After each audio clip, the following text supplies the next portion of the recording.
Good evening. In my opinion, the most dramatic event in all of human history was World War II. It has always fascinated me, and I know it's fascinated millions of others. A couple of weeks after Christmas, a friend told me he had gotten a book for Christmas about World War II, and he had read it. He thought it was a remarkable book. He called me up and he said, "You got to read this book that I just received for Christmas." He thought it was one of the more remarkable books he'd read in recent years. So he dropped it off at my house and he said, "You should read this book and interview the author, James Sullivan, on your show." He said, "I heard Mr. Sullivan lives somewhere around Greater Portland." Now, at any given moment, I have 5 or 6 books on my bedside table, all of them partially read, half, a third, 3/4, but they're all going simultaneously. I didn't need another book. And I thought, I don't have time for another book. But so as not to disappoint my friend, I decided to turn a few pages, to thumb through the book and see what it was about. I couldn't put it down. The book is called Unsinkable, the story of 5 young American sailors who served on the destroyer USS Plunkett during World War II. One of the 5 men was a young Irish-American kid from Dorchester, Mass., whose name was John Gallagher. He was killed in action at his anti-aircraft gun mount during a massive German Luftwaffe attack on the Plunkett during the American amphibious invasion of the Anzio beachhead in Italy. Our guest, James Sullivan, happens to be the grandnephew of young John Gallagher, who never came home to Dorchester from the war. But before we get to James Sullivan, I want you to see a video about the Plunkett and the 5 men that James Sullivan writes about. On January 21st, 1944, at 1300 hours, deckhands on the USS Plunkett hauled anchor as the crew made preparations to get underway. On the bridge, Captain Ed Burke checked orders that called for his destroyer to proceed to the vanguard of a convoy that included 38 landing craft. In the forward fire room, water tender Jim Phelps lit the number 2 and number 4 boilers, readying the ship's power plant. On the highest part of the ship, gunnery officer Ken Brown squeezed through a hatch in the fire control director to join 5 other men who would manage the ship's battery of 5-inch guns. And in the number 3 gun tub, John Gallagher leaned over the apron of the 20-millimeter gun he manned at general quarters and looked back into the convoy, wondering which of those landing craft carried his brother Frank, a medic in the 5th Army who'd be going ashore in the first wave. The sailors on Plunkett were old hands at getting underway.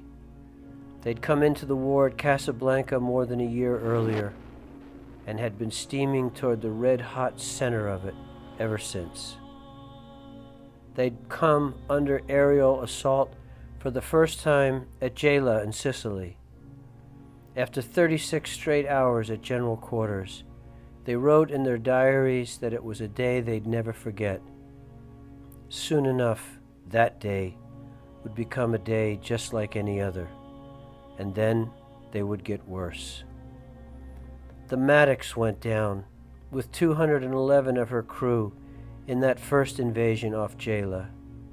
They'd seen the Rowan hit in the Gulf of Salerno and watched her go down with 202 men in less than a minute. More than 200 were killed when a glide bomb barreled through 5 of Savannah's decks. In October, a German sub torpedoed the destroyer Buck, killing 163, and Plunkett ran at flank speed for 2 hours to pick up survivors. The depths of this war were tugging at them like a whirlpool, and the bombs were falling closer and closer.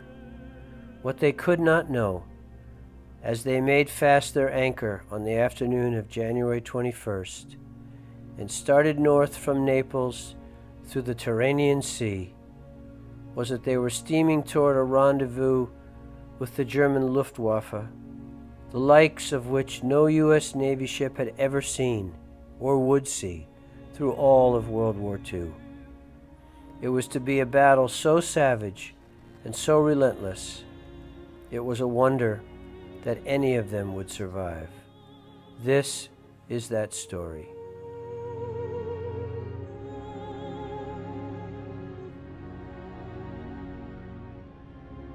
Good evening, James. Do you call yourself Jim or James? Jim is fine. Jim is fine. All right. Well, welcome, Jim. We're delighted that you agreed to come on the show. Look, that my friend told me about this book and this author, and he says he lives around Greater Portland. And then I found out you live in the same town I live in, Cape Elizabeth. That's right. That's right. And you grew up where, in Quincy? I did. And then where you went to college in Maine? I did. I came up here to Colby College, and I'd always had an idea, even since I was a little kid and we first came up to Maine in the early 1970s, that I'd end up here. And so that's what happened. So you get out of Colby. I read about you. You then were admitted to the Master of Fine Arts program at the University of Iowa, the Iowa Writers Workshop, correct? That's right. That's right. Big time stuff. I mean, not everybody gets to do that. Yeah, it's a good place to do your graduate work if you want to write. I always say, because Iowa has two things in spades. It's got corn and it's got hogs, and there's nothing else. And if you've grown up in New England and you're used to being near the ocean, or you like to get out into the outdoors, there's not much of that in Iowa. So you're sort of forced to bear down on your work and get it done. So it was a good 2 years that way. Well, it's interesting. Of course, my whole life I've heard about the Iowa Writers Workshop because many, many famous writers went there. And you decided to be a writer, I guess, when you were at Colby or before? I think I always had an idea. Even as a kindergartner, I knew that I wanted to write at some point someday. And I majored in English at Colby. And when I finished, I went to work at the Press Herald in 1987. That was my first newspaper job. And I was there for about a year. I did some time at the Kennebec Journal. And then I fled for California because it was still the late 80s, and started working on some campaigns out there for members of Congress, and then Iowa. And then it was full time pretty much after 1992 on the writing. Just last night, Jim, my wife and I watched a documentary about a writer, Flannery O'Connor. Right. And she, of course, was a great writer, one of the best in the 20th century, and she made a point of designating herself an Irish Catholic. Right. Now, you were brought up Irish Catholic, right? That's right. So she was in a long line of great Irish writers. And my late good friend, Jimmy Breslin, once said to me, of all the people on this planet who communicate using the English language, the Irish understand it the best. And that was It was a compliment about Irish writers, and you know, are an Irish writer. So we're delighted to have you there. Look, the book. Tell us how you decide. Well, first of all, you've written other books, and you're writing a book now. So maybe we ought to talk briefly about what you've written and what you have underway. Sure, sure. Well, yeah, the book that I'm working on now is actually as close to home as it gets for me. It's about Boston, the Boston that I knew growing up in the 1970s. I grew up in Quincy. My family, both of my parents, are from South Boston. And in 1974, the school system was desegregated. So it was as tumultuous a time in Boston's history in the 20th century as can be. So I'm trying to tell the story of a family in South Boston that goes through that. It's very timely at the moment for many reasons. But that's where I am right now. And where I've been is the first book that I wrote was a memoir of the time I spent in Vietnam from 1992 to 1994, right after I graduated from Iowa. A classmate named David Oliver Rullen, who went on to write a book called 3 Cups of Tea. He and I went over to Vietnam to bicycle from Saigon to Hanoi. We thought we were going to bicycle the Ho Chi Minh Trail. That was the idea. Things were just opening up. And that was impossible because of the amount of ordnance that was still left over. But we ended up bicycling on Highway 1 from Saigon to Hanoi, and I met the woman I'd later marry in the middle of it. And so I tell the story of that those 2 years and that courtship because it was full of drama and the kinds of things you wish weren't happening to you, but are interesting when you remember them. So that's the resume on the writing besides Unsinkable. This book, the Plunkett book, had that been in your mind for a long time before you actually sat down and started? It had not, remarkably enough. The man at the heart of the book, John J. Gallagher, my grandfather's brother, he's the greatest legend in our family. There was an oil portrait of him that hung in the parlor of his boyhood home in Dorchester, where we used to go on holidays quite often. And stories about him were told my whole life. And I'm not quite sure why I never seized on his story and thought, before 2016 when I started working on this. I'm not sure why I never thought to grab hold of that story and run with it.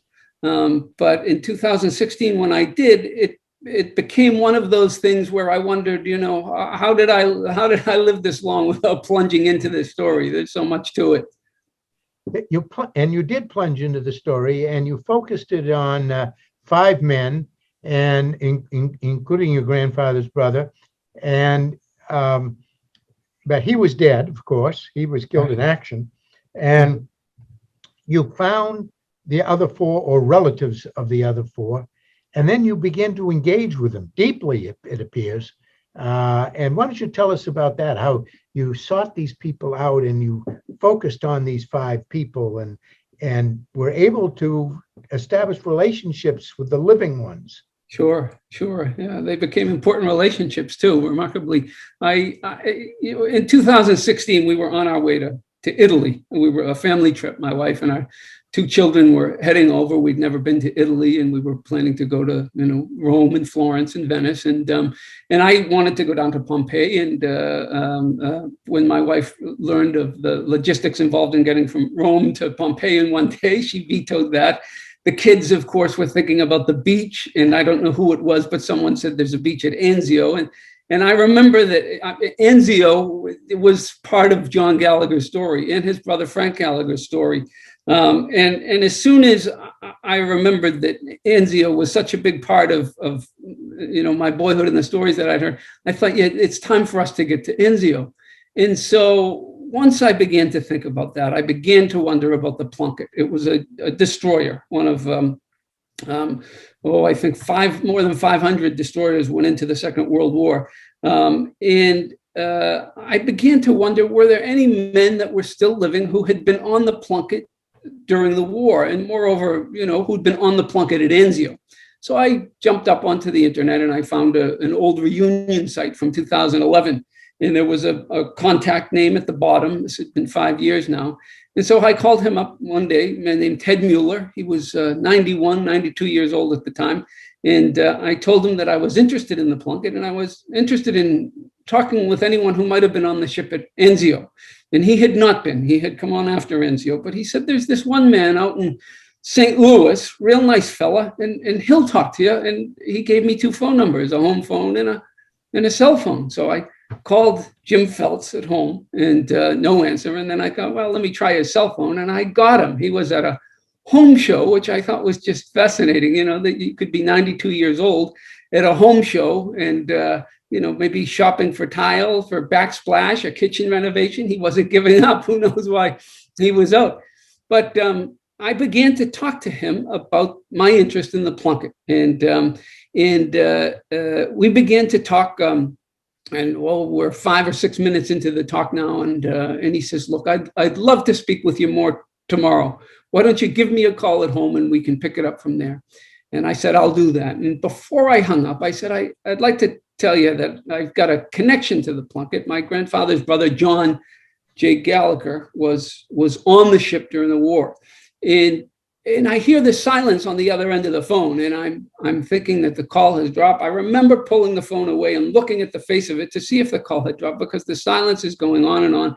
And then I think, 250 men on a destroyer, maybe he's scrambling around in his mind. He doesn't want to disappoint me. But finally, when he comes back to me, he says, John J. Gallagher. No, he said, Johnny Gallagher was a very good buddy of mine. And I think I knew then that something had to be done with this story. And then you, from him, you established relationships with a couple of other people, and plus the descendants, children or grandchildren of a couple of others, right? That's right. Yeah, I started, calling, sort of frantically, cognizant of the fact that the clock was ticking, and we're losing. I think the VA says that we're losing veterans of the Second World War today at the rate of 275 per day, and soon we'll know the name of the last man, who was the last combat veteran of the Second World War. That day is coming sooner rather than later. And so in 2016, I felt that urgency, and I began to call. And I'd show up on the end of other people's phones, they'd hear my voice, and they'd think I was just a telemarketer, phoning in. So I very quickly, rushed the name of the ship into the conversation. I told them I was a journalist. I hadn't been really working as a journalist in a long time, but I felt like the entree card. And as soon as I said that name of that ship, everything changed in the demeanor of the people that I had called, because there was something holy that attends the name of that ship for the people who were connected to it. And so one by one, I began to connect with these men who were an essential part of the story. You must have learned a lot talking to these people who were there with your uncle on the ship during World War II that you never knew before, right? Right. That's right. This one, some of the stuff you learned, your family didn't know until you found it. That's right. And in fact, I didn't know. I think that my grandfather, before he died in 1998, if I had spent some time talking in great detail with him about his brother and his brother on the ship on the Plunkett, and if I had talked to Frank before he died at the age of 98 in 2012, I think I'd have known some of this. But when I began to talk to Jim Feltz, I had very little idea of what it was that John Gallagher had done on Plunkett. I knew that he was a water tender, which means that he works in one of the ship's 2 fire rooms. In the fire rooms, they make the steam in boilers that drive the engines. And in my mind, I remember, even after I had first talked to Jim Feltz, I remember trying to imagine what it had been like for him at Anzio. And I imagined him, I saw him in my mind on the lower deck plates of the fire room where he worked as a water tender in the midst of that battle. And I said something to that effect to Jim Feltz. And Jim surprised me again, because he says to me at that point, he says, Jim, he says, your uncle wasn't in the fire room at Anzio. He was a gunner on a 20 millimeter, the number 3 gun behind the number 2 stack. And it turned out that John and a man in the other, the neighboring 20 millimeter gun tub had taken out one of the 4 planes. So there were amazing things that I didn't know going into this that I found out. And I knew that all I had to do was keep moving, and I would find out something new and fascinating. The discovery was brilliant. But there was another story that maybe you knew about, which was that in Italy, of course, the Plunkett was there in two invasions, and actually 3 engagements in Italy, including Sicily. But you had another uncle there, and also in the invasion in Anzio.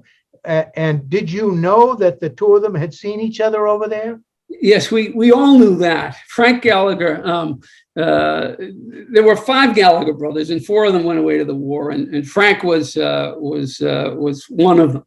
And the most famous story in my family, across all the branches of my family, is the story that Frank would tell over and over again, at Christmas, at holidays, at cookouts. He always told the story about having met his brother right before they both went into Anzio. Frank was in the Army, so he was going ashore on a landing craft. And John was, of course, on the Plunkett, on a destroyer. And they'd met once before. John had found him in Mers El Kaber, which was actually in Oran, in present-day Algeria, in September, right before Frank went into Salerno, which was the first invasion of the European mainland during the war. And so Frank decided to return the favor on the verge of the Anzio invasion. So he comes into Naples. He's with his unit. They're in a staging area, and they've told everybody that you can't go into Naples. They said there was the typhus down there, and no one was allowed. Well, that never stopped Frank, and he left without even a pass, he said. And he had with him a 5-gallon jerry can, which he filled with Italian red, because that's just who Frank was. If you've got an empty 5-gallon jerry can, what better to fill it with? So he makes his way down into Naples, and he's carrying that 5-gallon can on his shoulder, and he goes to the pier, to the mole, as they call it in the Mediterranean, and he finds the flagship of the task force that's about to go into Anzio, and he calls up to the deck of the ship and says, "I'm looking for the Plunkett. Is it here?" And the man on the Biscayne, the flagship, said, "Well, we can't tell you anything except that yes, it's in the area." So Frank is looking around and figuring out, well, how do I get out into the area? You can see all the Navy ships out in the harbor. So he walks down off the mole, and he walks into the little Italian neighborhood of Santa Lucia, which is famous for the song that Italian immigrants brought over and became popular in the United States as well. And he comes down onto this little terrace, a stone terrace in Santa Lucia, and there are all these little wooden boats called bumboats. And he hails one of the local Italian boatmen to come up to the stone terrace, and then he jumps into the boat and says, "Row out." And this man all of a sudden doesn't want any part of this Yank who's just jumped in his boat. And Frank he says, "Row out into the harbor. I've got to find my brother's boat." And so the Italian guy rows him out, and Frank's out there, amidst all these, cruisers and destroyers and landing craft. And here comes Frank in a little rowboat, and he's looking at the hull numbers. And then he says, and this is the way he always said it, he says, "And don't you think I saw the Plunkett?" He saw the hull number, 431. And he has the little Italian boatman row him up to the fantail, which is, 4.5, 5 feet above the waterline. And Frank pushes his 5-gallon jerry can up onto the fantail. Then he climbs up on board the fantail himself, defying all Navy protocol, right? You're supposed to go up the gangplank and, do the whole drill. And so a sentry grabs him right away. And it was a coincidence because they called general quarters. Frank always thought they called general quarters because he climbed onto the ship. It wasn't it at all. I'd like to tell him that now because he believed that his whole life. He crawled on at dusk, which is a perilous time of day for a ship in a theater of war, because enemy bombers can come at you out of the setting sun and use that camouflage to do their business. So the ship turns out at general quarters. All the men are hustling. The klaxon is sounding. Now hear this. Now hear this. And then the captain, of course, is notified that someone has climbed up onto the gangplank, and he comes down onto the fantail, and he's chewing Frank out for what he's done. And one of the men who's at his battle station in a gun tub looks over the skirt of this thing, and he's looking in the weak light, and he says, "That looks like my brother," until he realizes that, in fact, it was his brother. And he ran out to the fantail to tell the captain it was his brother. And Captain Burke let Frank stay aboard and have a little reunion, and then they shipped him off. Didn't the captain, but you said in the book that the captain told him, well, you better get below down. If you're going to sleep, you got to sleep in the same bunk with your brother. That's right. You go down and bunk with your brother, is what Frank said the captain said to him. So they went down, and Frank said they went down. He said the captain took his wine. He always made a point of saying that, but he said, we got down there, we started playing cards, and somebody had some beer, so we had a good reunion. So one of the things that intrigues me about this book, Jim, is that it tells a story that I think about a lot when I think about World War II. First of all, it tells the story of an ordinary American family and your great grandmother, who was a widow and had 4 sons go off to war. And they came from just a regular family in Dorchester. They'd go to mass, they'd go to the bar, they'd read books, but they were a normal family like every other American family. They all were confronted with this war, and they all participated in it. And it's different than our society today. They were all part of it. It was life in the early part of the 1940s.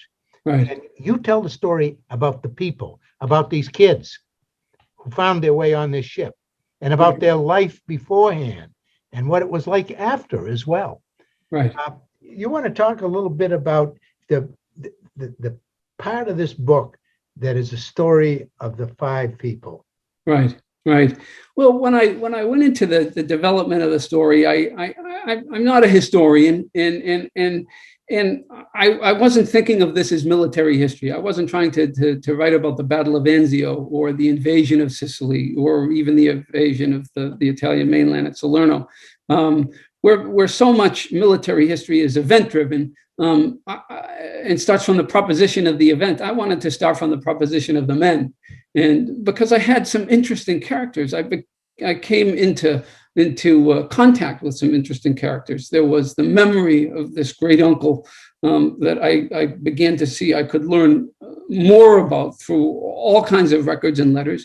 And then as I began to meet each of these men at the heart of the story, there were 3 of the 5 men at the heart of this story were living at the time that I began writing it. Ken Brown was the gunnery officer, the ship's gunnery officer. It was his job to command the gun battery on the ship. And at general quarters, at battle stations, he'd be in a space with 5 other men, as tight as a closet, shaped like a breadbasket, at the highest part of the ship. And that's where he controlled the ship's gun battery. So he was living. He was 97 years old, I think, when I connected with him in 2016, 96.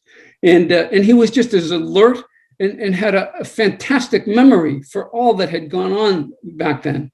And then I connected with a man who was also 96, who had been Ken's first roommate on the Plunkett. He called him a roommate. Jack Simpson, who was from Atlanta, Georgia, sounded just like Jimmy Carter to my ears. I don't know the Atlanta accent, but when I first heard Jack, I thought, wow, it's just like Jimmy Carter. And he was the ship's first lieutenant.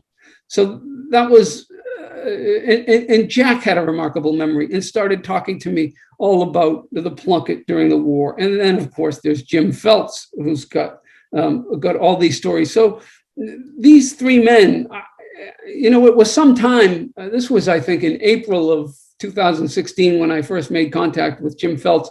And I wasn't sure that there was a book in this until really the end of summer. At first, I was just sort of following my fascination with this story, and taking notes, of course, the way I just sort of do routinely anyway, thinking that this was going to be family history that I was going to shape in some form for my kids. But so many things conspired, to really wake the story up, that I felt like I had an obligation to tell a story about these men. I wanted it to stay as close as possible to the men, and to tell a story that I think was representative of what most of the men on destroyers were going through during the war. There were other destroyers like the Maddox and the Rowan that had suffered more greatly than the Plunkett, with more than a couple of hundred dead in the Mediterranean each. Certainly the destroyers in the Pacific had a gruesome time of it. The Plunkett story, they lost 53 at Anzio, which is a fair number. But all the destroyers, because they seemed to be the first in harm's way, they all had a tough time of it. And that's the story I wanted to tell, of these men who were just sort of citizen soldiers who'd been drafted or joined and came into it and did what they had to do. That's the story that's what's really dramatic for me about World War II.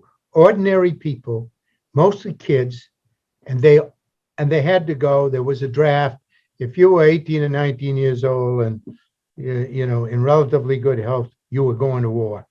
Not only that, but on the home front, the people that stayed home, the mothers and the fathers who stayed home, it was different then. They were in the war too. They had to sacrifice. They had rationing books. They couldn't do certain things. They had to pull their shades at night. They couldn't have lights on their car and things of that sort. And they all pitched in, and everybody was in this war. And I was thinking about that yesterday. I get a kind of a right-wing thing every month from Hillsdale College, which is a college which has decided the way to exist and to flourish is to make yourself a repository of right-wing thought.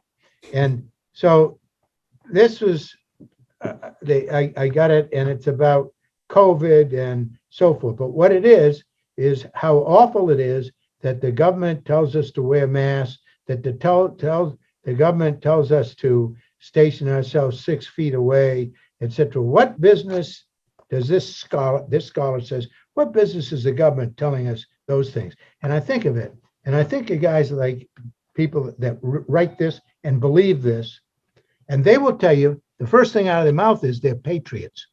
First thing, they're not patriots. In World War II, these people would have been tarred and feathered because everybody was in it together. And your story is about everybody is in it together. They didn't say, oh, wait a minute, what about my personal freedom? I don't want to go. Right. I don't want to do this. I don't want to have ration cards. I'm an individual, personal freedom. Anyway, that got me off. You wrote about this and you researched it, you talked to people, and it was a different world then. Right. Different attitude. Yeah, it was an interesting book to write during the period that we've been through in America, because over the past 4 or 5 years, 4 years especially, it seems as if we've been pulled apart in ways that we haven't been pulled apart, I don't know, since the cataclysm of the 1960s, Vietnam. I don't remember that period. There have been references to the Civil War, but certainly we have been a people pulled apart. And so, for me to go into this, onto my desk every morning and write about this other time it was a real break, from some of the stuff we've been going through. And it was heartening, to see the way the country did come together in the 40s against the threat of the Nazis and Japanese. And the fact that they were so young. I mean, how old was your uncle when he went to war? He was older. He was, John was born in 1916. So he was at Pearl Harbor, at the time of Pearl Harbor, 1941, he would have been 25 years old. He was working as a machinist at the Baker Chocolate Factory in Lower Mills of Dorchester. And on that day, he had been with some friends. They had been out. They were at Costello and Kelly's, which was a bar in Dorchester that allowed women. They had 2 bars. There was Callahan's, which was a tavern, and only men went to the taverns. And there was the Costello and Kelly's men and women would go together. And he was there, I think, with some friends, young men, young women, when they got the news of Pearl Harbor. And he and two other guys, Georgie Hurley and Franny Driscoll, they went down to the post office, the federal building in Boston that night at midnight, and made to sign up, went to sign up. So, wow. Yeah, they just that's quite a story. So your story, your book, really delves into the lives of these men, including the captain of the Plunkett, right. A fellow named Burke. Right. And it's so much that story. Here's these people, here their roots, here's what they do in their community, here's who their moms and dads are, and now they're transposed. You transpose them and you put them on this ship. Tell us about what you learned from these people who were on that ship at Anzio, about what happened at Anzio. And I don't want to spoil it. I still want people to buy the book. And incidentally, I should make sure that can you see this? Can they see it? I can see it. This is the book, and I want to make sure that people get the same pleasure I had in reading the book, and they can get it on Amazon or in the bookstores. That's right. I think it's been most places, certainly all online, and I think the Portland bookstores have had it too. So, but tell us what happened at Anzio and to your uncle. Sure. Right. Well, you mentioned Captain Burke, and I should probably talk a little bit about him because he was one of the real compelling characters. As soon as I began to see Burke's story, it reinforced the notion that there was a larger story to tell here. Burke was from Wilkes-Barre, Pennsylvania, a little town borough just outside called Locksboro. And he went away to the Naval Academy in 1925. He was in the class of 1929. He was a football player, an All-American, and was one of only a handful of men at the Naval Academy, including Roger Staubach, who was an All-American. In fact, in 1928, it was 28, in the fall of 28, Burke, as captain of the midshipmen, faced off against Knute Rockne's Fighting Irish. They were known then as the Ramblers, before a crowd of 110,000 people at Soldier Field. And it was the biggest crowd up until that point in the history of sports that had ever gathered for a sporting event. And there's this remarkable picture of Burke, this young guy, only one captain on the team. You know, those were the days when you only had one, when you didn't have 4 or 5 and everybody gets a trophy, right? So you had the one captain, and he's staring down the captain on the opposing team, who turns out to be a guy named Miller, who was the scion of the famous Miller Brewing Company family. And Burke, you could see in his eyes, you know, as this young 21-year-old kid, he's got the fire. He's got the eye of the tiger. He's gonna take it to Rockne's Ramblers that day. The midshipmen did not win that game, but Burke, that's where I first saw this picture of him, and it was a remarkable introduction. He was also he lost the light heavyweight title bout at. In 1928, in the fall of 28, to a guy from MIT. So this guy's a born fighter. You know, he's playing gridiron football in the days when it was a deadly sport, and he's a pugilist to boot. Later, when he comes onto the Plunkett, he brought boxing gloves with him. And one of the stories that everybody talks about with regard to Captain Burke is that if you stepped out of line, or he would suggest that you have some exercise with him in a sparring session on the fantail of the Plunkett. So that's the captain of the ship that they had. And this is the man who would receive the Navy Cross for his actions at Anzio. So I'll talk a little bit about what happened as they went into Anzio. The reason that the Allies went into into Anzio was because they could not get around Monte Cassino. The Allies had landed on the Italian boot at Salerno in September of 1943, and they're trying to get up the boot now. They're trying to get to Rome, but they can't get past the Gustav line, which is a line that the Germans have fortified across the breadth of the Italian boot. Monte Cassino is the high ground, and it's right above this valley the Allies need to go up if they're going to get into Rome. And they can't get beyond the big guns at Monte Cassino. So Winston Churchill, who was ever the man for micromanagement, he decides to do an end run around Monte Cassino with an amphibious landing of 36,000 men.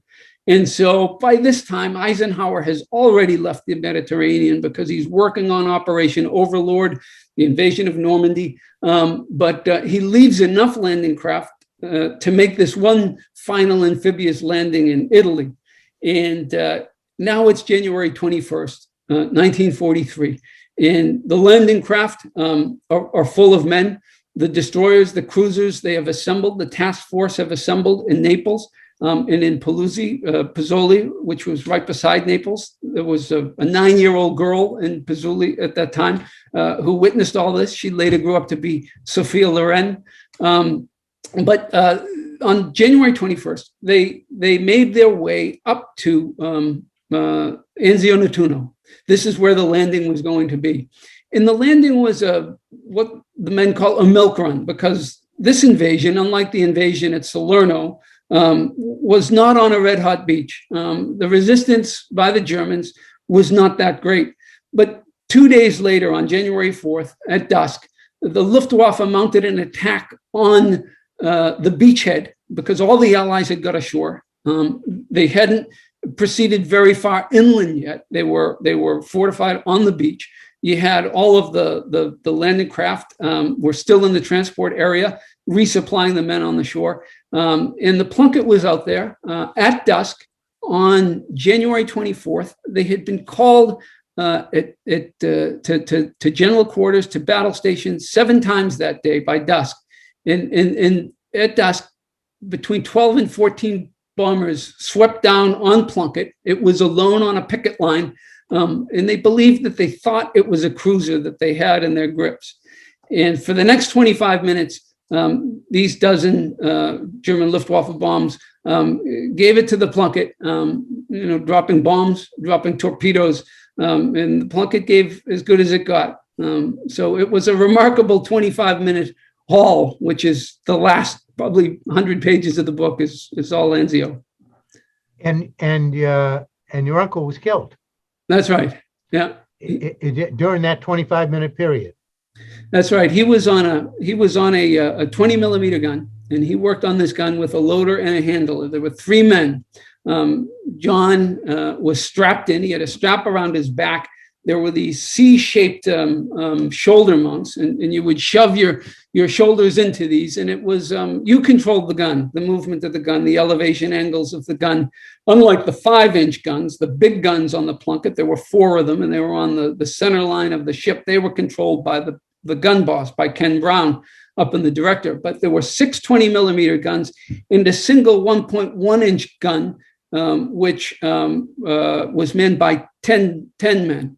So you had these 3 men, John and Tom Garner, who was his loader on the gun. They were, as the torpedo bombers would sweep in low, you couldn't go at a high level bomber with a 20 millimeter gun. But when the torpedo bombers would come in low and drop their bombs in speed by, that's when the 20 millimeter guns erupted. And apparently, according to Jim Phelps's journal in the action report, 2 of the 20 millimeter gunners on the starboard side of the ship, including John Gallagher, got one of the 4 planes that Plunkett took out that day, which was something else that we didn't know in my family, but which is an interesting thing to know about. Yeah. So you went to Anzio, right. and you talked a little bit about that. But there's an American servicemen's World War II cemetery there, right? Right. And you went to pay your respects to your uncle. Right. Have other members of your family been there? I mean, Well, Frank, your aunts or uncles? Frank had been there. Frank had been to Anzio and visited his brother's grave, but none of the other family that I know of had been to Anzio before we went in 2016. And it's sort of interesting, the decision behind why the family decided to leave John in Italy.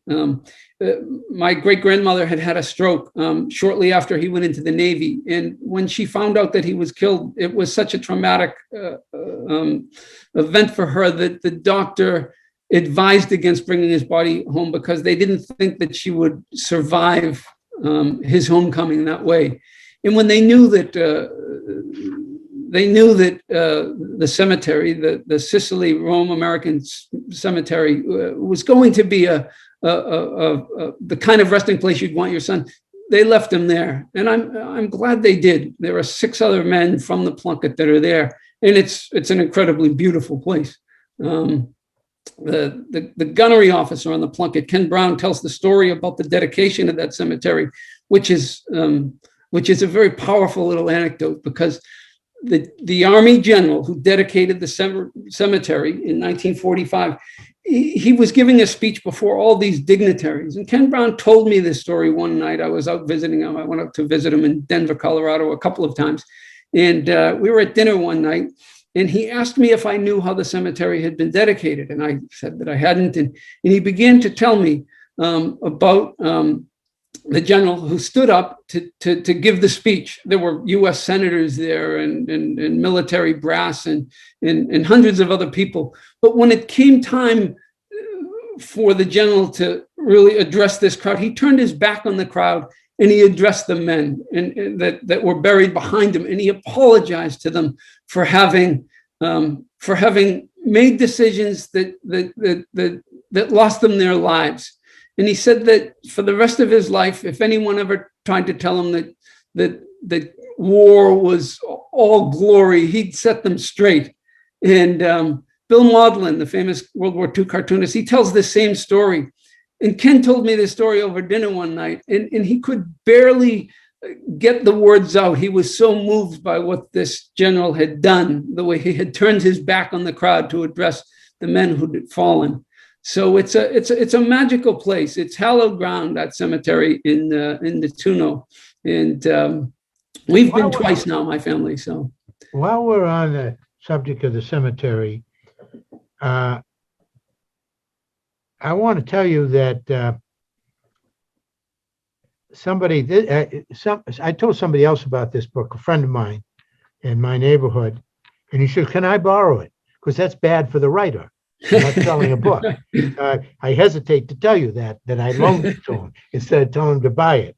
But I said to him when he finished, he brought the book back, and I said, I had tears in my eyes at a certain place.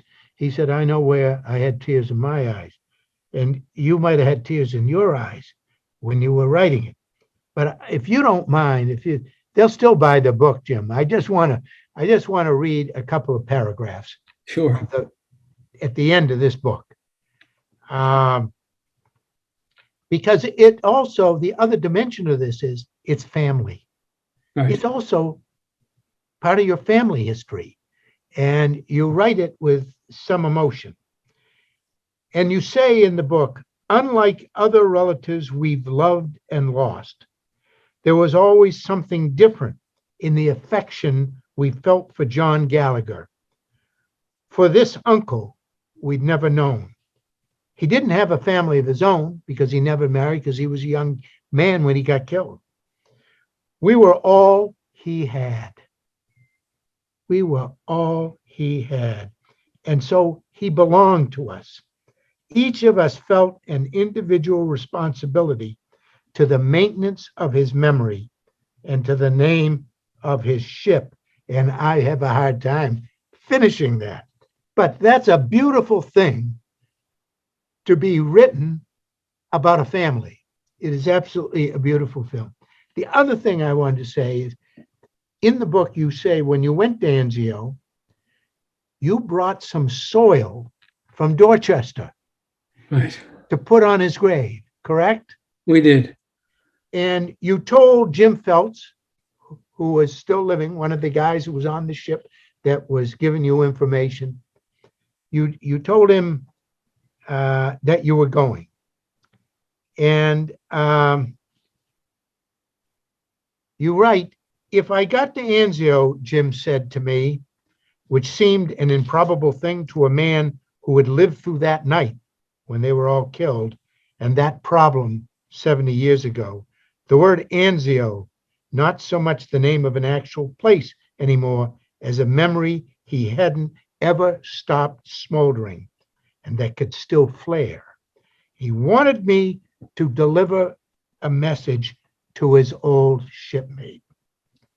It wasn't all that involved, but it struck me as I carried the dirt from Oakton Avenue that something had never died in Jim. To the dead, like his sons who had gone to be with their mother. That's what Phelps said about his deceased sons. And the shipmates Jim Phelps had lost at Anzio, the long run of years afterwards, 70 years, didn't only exist in the past. They were alive in his memory and accessible, removed to some other place for sure, but not vanished. And I said what Jim asked me to say, sprinkling the dirt from Oakton Avenue on the grass and giving a message that I guess was as much from me as it was from a man who had become a proxy for an uncle he'd never met. Hello, Johnny. That's in this book, and I recommend this book to everyone. I'm a World War II buff. Let me ask you this, but World War II buff. I see that on the back of the desk cover, Alex Kershaw, who's a very well-known World War II historian, wrote a blurb for you. Have you interacted with other World War II historians? No. You say you're not a historian, but Right. Well, my agent is a man named James Hornfisher, who is renowned as a naval historian. He wrote a number of books about the Navy in the Pacific, and so did he represent Ian Toll? He may have. Yeah, he may have. I think Jim is when I think of the guy who wants to tell all the best Navy stories from World War II, Jim Hornfisher's the man, and. So Jim, he's really the only historian from the Second World War that I've had a lot of back and forth with. I've read, so much over the past several years as I put the book together. Well, now of course people don't go anywhere. You can't go anywhere because of COVID. So this book came out while we were in shutdown, right? Right. So you haven't gone on a speaking tour because it's not permitted. That's right. A lot of Zoom. A lot of Zooms? Yeah. And have you spoken to groups on Zoom? And I have. I've spoken to, there's the Naval Order of the United States. It's a group of Navy men, retired Navy, that are dedicated to the maintenance of naval history. Rotary clubs, libraries. There's been a lot of activity that's been it's been good. For me, it's been really easy. When my first book came out, I traveled a little bit to California and to places like Chicago. So this has been easy. You sit at home here in Cape Elizabeth, and yeah. And while we're on the subject of Cape Elizabeth, and we just have 2 or 3 minutes left, there's something else in the book that relates to Cape Elizabeth, because why don't you tell us a story about the Cape Elizabeth man who was on the Plunkett. We talked about the Dorchester guy who was in the Plunkett. Tell us how a Cape Elizabeth guy found his way on the Plunkett. That's right. So John Ford, the famous film director, was born in Cape Elizabeth. He lived his first 10 years, I think, in Cape Elizabeth. And he was Bull Feeney, right? Bull Feeney, that's right, Sean Feeney. And he was born on the road that goes out to Ram Island Farm, in a house that's still there, hidden behind some hedges. And So during the Second World War, John Ford made a documentary about Midway, and I think he was a non-commissioned officer in the Navy during the Second World War, and he was on the Plunkett for the D-Day, the invasion going into D-Day, and the men remember him. In fact, Tim Feltz writes in his journal about John Ford having come aboard the ship. They'd all seen How Green Was My Valley, and some of the other Henry Fonda movies, The Grapes of Wrath. Everybody knew who John Ford was, especially because of Midway. And they knew when he came aboard the ship that they were once again going into the thick of it if Ford's on the ship. So now it's June 6th, and they are going into Omaha Beach. They didn't know. In fact, it's interesting to read in a couple of the journals. They didn't know the name of the beach that they were going into. It turned out to be Omaha.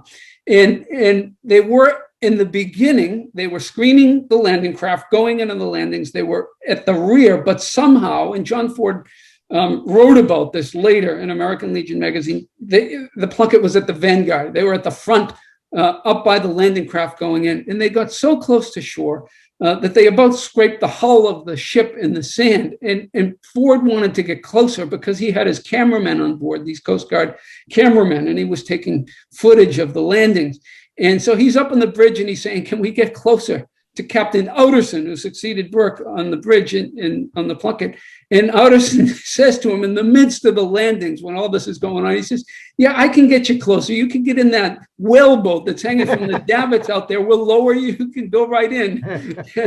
So that's as close as they got. But yeah, it is interesting that Cape Elizabeth has that connection. And in fact, the grandson of the last captain of the Plunkett during the Second World War is a man who lives in Cape Elizabeth as well. So, is that right? Yeah. Amazing. It could be a Well, small. look, Jim, we've run out of time, and I'm sorry we've run out of time because there's more I wanted to ask you, but I think after the COVID recedes, you'll get around more. There'll be more people in our audience who will be able to interact with you.